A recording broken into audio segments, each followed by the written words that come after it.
और वही तो है जो रात को सोने की हालत में तुम्हारी रूह कब्ज कर लेता है और जो कुछ तुम दिन में करते हो उससे खबर रखता है,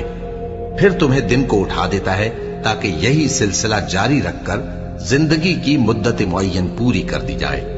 फिर तुम सबको उसी की तरफ लौट कर जाना है। फिर वो तुमको तुम्हारे अमल जो तुम करते रहते हो एक एक करके बताएगा, और वो अपने बंदों पर गालिब है और तुम पर निगहबान मुकर्रर किए रखता है, यहां तक कि जब तुम में से किसी की मौत आती है तो हमारे फरिश्ते उसकी रूह कब्ज कर लेते हैं और किसी तरह की कोताही नहीं करते।